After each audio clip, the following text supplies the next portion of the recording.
بسم الله والصلاة والسلام على رسول الله. حديث اليوم عن أبي قتادة الأنصاري رضي الله عنه أن رسول الله صلى الله عليه وسلم سئل عن صوم يوم عرفة فقال يكفر السنة الماضية والباقية، وسئل عن صوم يوم عاشوراء فقال يكفر السنة الماضية، وسئل عن صوم يوم الاثنين فقال ذلك يوم ولدت فيه وبعثت فيه وأنزل علي فيه. رواه الإمام مسلم رحمه الله تعالى.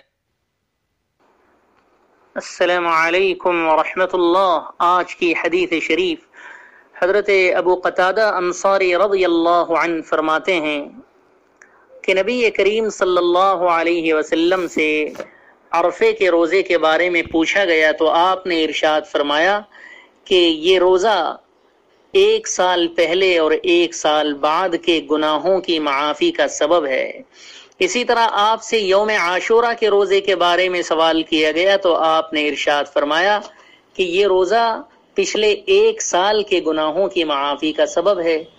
نیز آپ سے پوچھا گیا کہ پیر کے دن کے روزے کا کیا مسئلہ ہے تو آپ نے ارشاد فرمایا کہ ارے یہ دن تو وہ ہے جس میں پیدا ہوا ہوں، اسی دن مجھے نبی بنا کر مبعوث کیا گیا اور اسی دن اللہ نے قرآن مجید مجھ پر نازل فرمایا. اس حدیث شریف کو حضرت امام مسلم رحمۃ اللہ علیہ نے روایت کیا. یوم عرفہ کے سلسلے میں آپ حضرات 1-2 بات یاد رکھیں. سب سے پہلی بات تو یہ ہے کہ بہت سے لوگ ان دنوں حرمین میں ہوا کرتے تھے یا سعودی ممالک میں ہوا کرتے تھے اور وہیں کی تاریخ کے مطابق یوم عرفہ کا روزہ رکھتے تھے.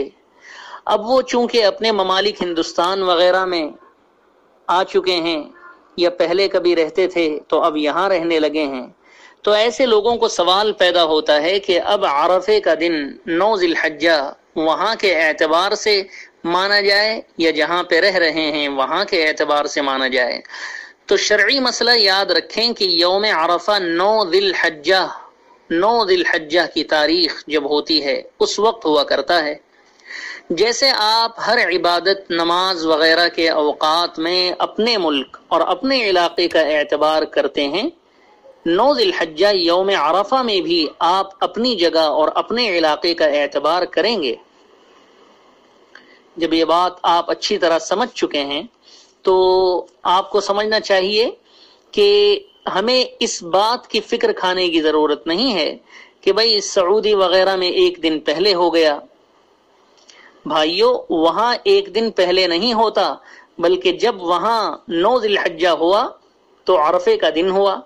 ہر ملک میں اللہ ہی کے بندے بستے ہیں اور ہر ملک میں شریعت محمدیہ علی صاحبہ الصلاۃ والسلام پر عمل ممکن ہے، اور ہر ملک کی اپنی ایک تاریخ، اپنا ایک کیلنڈر ہوا کرتا ہے. اسی لیے ہمارا یوم عرفہ اسی دن ہوگا جب ہمارے ملک میں ذو الحجہ کی 9 تاریخ آئے گی. اسی دن عرفے کا روزہ بھی رکھا جائے گا اور جس کی فضیلت ابھی آپ کو حدیث شریف میں بتلائی گئی. اور اس سے اگلے دن 10 ذی الحجہ کو عید الاضحیٰ منانی ہے. اب ہمارے ہندوستان کے اکثر ممالک میں سوائے ان ممالک کے جہاں پر چاند کی اطلاع سعودی کے مطابق 1 دن پہلے آ جاتی ہے، ان کو چھوڑ کر بقیہ تمام ہندوستان اور بعض پڑوسی ممالک میں بھی اسی دن ذی الحجہ 9 ذی الحجہ ہوگا، یعنی جمعے کے دن 9 ذی الحجہ اور ہفتے کے دن 10 ذی الحجہ. جمعے کے دن 9 ذی الحجہ کا روزہ مسنون ہے اور آپ صلی اللہ علیہ وسلم نے اس روزے کو رکھنے پر گناہوں کی معافی کی بات ارشاد فرمائی ہے. اور اس روزے کے سلسلے میں یہ بھی یاد رکھنا چاہیے کہ کئی احادیث شریفہ ایسی ہیں جس میں اس روزے کی فضیلت وارد ہوئی ہے اور حضرات صحابہ اکرام رضوان اللہ علیہم اجمعین کا عمل بھی اس سلسلے میں وارد ہے. اور اگلا دن ہفتے کا روز ہوگا جو 10 ذی الحجہ کا ہوگا، اس دن عید الاضحیٰ ہوگی. اللہ تعالی ہم سب کو نیک عمل کی توفیق عطا فرمائے۔ السلام علیکم۔